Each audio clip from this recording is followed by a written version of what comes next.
After Eden, humans filled the earth, but their hearts turned from God. Violence spread through every city. People worshipped false gods, forgetting the one who made them. The strong crushed the weak without mercy. Even nature felt the weight of human sin. Above them, the heavens gave warning, but no one listened. Day and night, the earth echoed with sin.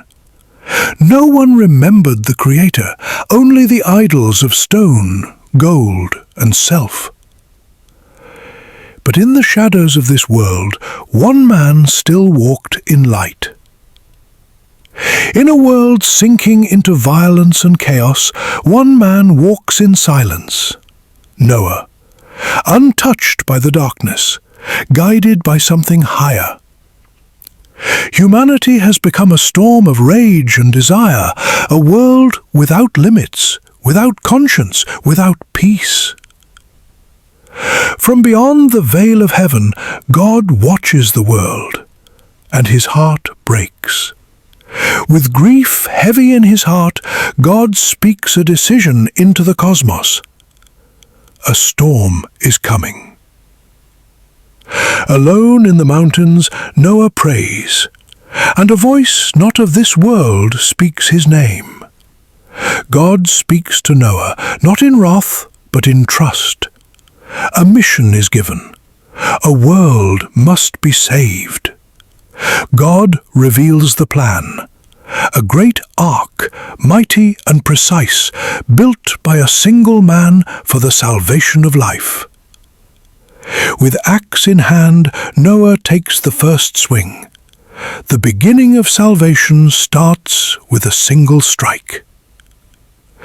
As Noah begins to build, the people watch from below, and they laugh. Though the world doubts him, Noah is not alone. His sons and wife step forward to help build the impossible. As the last plank was laid, Noah stepped back and looked at the ark. Towering like a mountain of hope, the vessel stood ready. The air was still, as if the world itself was holding its breath. Noah turned to his sons. "It's time," he said. "Gather the animals as the Lord commanded." Soon the first animals appeared. A pair of deer, hesitant and graceful, stepped from the trees.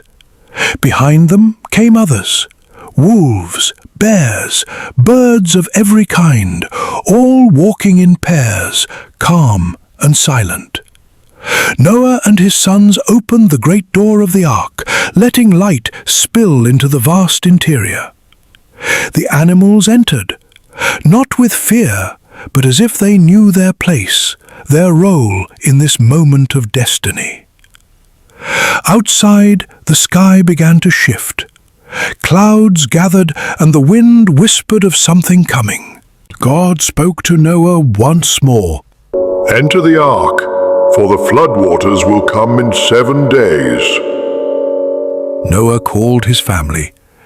Together they crossed the threshold of the ark, the last to enter. With a thunderous echo, the great door shut. The ark was sealed. The storm was near.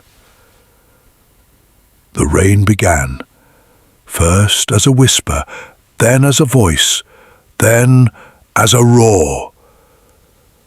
The skies wept without end. The fountains of the deep burst open. Water erupted from the earth with a fury never seen before. Villagers ran in terror, but it was too late. They pounded on the ark's hull, screaming for mercy. Inside the ark, Noah and his family could only pray. Outside, the world was drowning. The waters rose, covering fields, villages, and finally mountaintops. Nothing could withstand it. For 40 days and nights the storm raged. The ark floated alone, tossed by the fury of the flood. Time lost all meaning. The sun and moon vanished behind endless clouds. Days became night, and then silence. One day the rain stopped. The world stood still. Days passed. Weeks. Then a tremble. Somewhere deep beneath, the waters began to retreat. The ark settled upon a mountain. No land could yet be seen, but they had stopped drifting. Noah released a raven, then a dove. They flew into the mist in search of a world not yet born. The dove returned with an olive branch, a small green miracle in a world still half drowned. The door of the ark opened. After so long, the world breathed again. Noah and his family stepped out. The sky above them was bigger than they remembered. They built an altar from stone and wood. They bowed and gave thanks. Then color, a promise written across the sky. And God said, "Never again."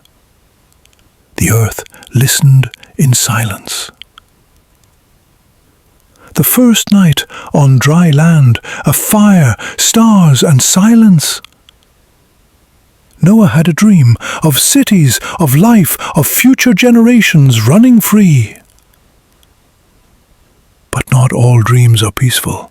Shadows still follow man. Noah spoke to his sons, "Choose the light, even when it's hard." The ark now empty, covered in vines, a memory left behind. Noah carves words into stone, a message for the future. A great storm brews again, not from the sky, but among men. One of Noah's sons walks away, seeking power, not peace. Noah looks at the stars, wondering if it was enough. A new baby is born. A new hope begins. Noah shares one last story with his grandchildren under the stars. Noah walks alone into the hills one last time. Noah's funeral, a silent gathering of generations. Years later, the village has become a thriving city. One of Noah's descendants tells the story to their child. Far in the future, Noah's story is carved into the walls of a distant temple. A wide view of earth, alive, chaotic, and beautiful, with Noah's voice.